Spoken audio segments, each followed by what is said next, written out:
Hey everyone, thought I'd share with you guys basically some opinion and maybe lessons from ownership of a John Deere 3420 Telehandler. We've got a pair of them now. I have for about a year. We added the one on the left here about a year ago, maybe two now. The one on the right we've had since 2006, bought that brand new. And the one on the left is a 2004 model. Not a lot of difference between the two. Just kind of the differences between, early serial number and late. So, kind of wanted to just share with you how much of a useful tool these have been for us, and how bad a shape we would be if we didn't have them. I mean, when you think about ranch work, where most people use a tractor and a loader, 90% of that work is loader work. I mean, you might do a little baling hay or something with the PTO, but very little of it is non-PTO work or non-loader work. And what we do here, I mean, to take you through our year, we move snow all winter, we move manure out of we've got a feedlot out here, a small one, clean our corrals, we feed hay all winter. The years that we can, we bale hay all summer and haul it in. I mean, we move a lot of hay. And when we're not moving hay, we're moving manure or we're moving snow. And none of that has anything to do with a drawbar or PTO. So we keep a 4630 and a John Deere 7510 around to run a baler. And this 4630 in here, it runs our pull type mower. So we've got a couple of good old PTO machines, PTO tractors. This machine on the right has about 8,500 hours on it. It's had two sets of pins and bushings in the front. The bucket linkage. And that I would say is the weaker link on these. Is there's a lot of severe angles here that could have been designed better in my mind. And back then as well, I wasn't using as good a grease as I am today. I've come a long way with the greases we use now, and it's helped a lot.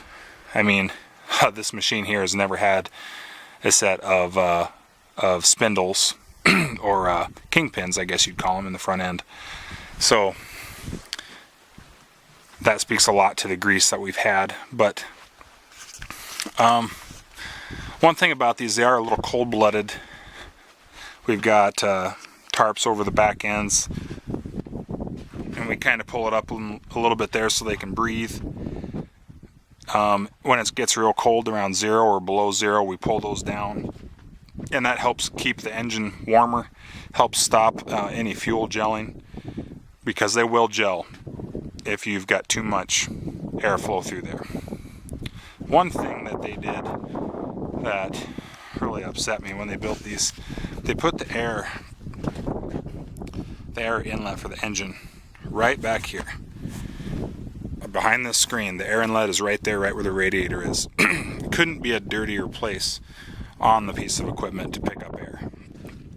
So I took a 4-inch piece of exhaust pipe with a 90 in it and band clamped it to the air cleaner housing, put a support bracket on there, and put a Turbo 2 pre-cleaner on there. And with air filters as expensive as they are, made a huge difference. I mean, I'm getting 3 to 4 times the life out of my air filters, which is awesome. As far as any powertrain failures, there has been none on these. I did put a set of new brake discs in the front axle on this machine this year, and got in there and realized they weren't nearly as bad as I thought they were, but I replaced them anyway. This older machine has had a pair of wheel seals go to leaking.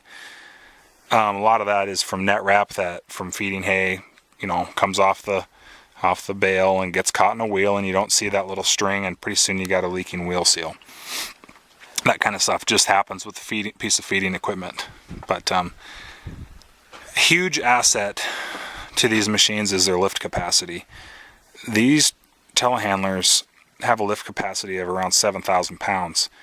And I can tell you that these buckets alone with the grapples weigh around 1,300 to 1,500 pounds. And these telehandlers still have no trouble picking up 5,500 pounds, 5,000 pounds right in there. We load gravel, manure, everything. They are a little light ballast wise, so this tractor or this telehandler here, when we bought it, was already loaded with beet juice in the rear tires, and that is ideal. It has no more ballast issues. The one we purchased new, I went and made a bracket and hung some weights off the back, which is good, but I wouldn't say it's quite as good as the ballast in the rear tires. What else? These radial tires are expensive. They do ride a heck of a lot better than these bias plies, but you can buy all 4 of these bias plies for about 1.5 of the radials, so that's a choice you have to live with. If you are looking at one of these, that is the OEM bucket and grapple from Frontier that they sell through John Deere. To buy that today is around $10,000, $11,000 bucket and grapple. I bought this one from GrabTec. It's GrabTec grapple on a Miller bucket, brand new, shipped out to me. Cost me, I think, right at $6,000, $5,800, $6,000 right in there, and it is 10 times the bucket. I mean, it is just really tough. Love it. So, I was saddened when they quit making these telehandlers. They quit in 2006 because this. I think the story was they weren't selling enough. I think it was a lot to do with how they wanted to market them. I think they didn't want it cutting into their tractor line, and they just let it fall by the wayside. And I can tell you, I've run some different telehandlers. I've actually even owned another telehandler besides these. I'm not going to tell you what brand it is.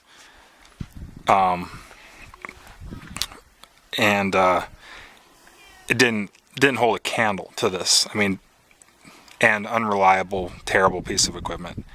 I had to send it down the road at 1,000 hours. So if I were going to recommend any other telehandler today besides these, I'd tell you to go look at a JCB, the 54170 specifically, or maybe a New Holland. I hear New Holland is making a good one. So, love these machines. They're not without their share of problems. We have had a few little electrical issues here and there, but overall, they've been a really good machine for us. Have moved a lot of material, and anybody that tells you a telehandler can't do the job of a front end loader, well, I would tell you that these telehandlers can do that exact job and do it for 1/3 of the fuel cost. These little 4-cylinder turbocharged engines will use 1.5 gallons to 2.5 gallons an hour, maybe 3 if you're pushing them really hard. But you can move snow or round bales all day, and they just don't use fuel. I mean, they just sip it. So that's probably one of the biggest advantages to owning one of these. I sure wish someone would build one with a PTO on it and a drawbar. If you could pull a round baler with one of these, that would be great. I just don't see that happening anytime soon, at least not from anybody that sells tractors.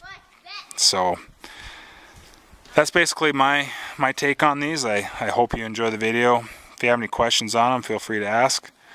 We've had them a long time. I've repaired on them for a while, and I won't say I know them inside out, but I would tell you most of the things that have gone wrong on them are common, and I could maybe give you a hand. Thanks for watching.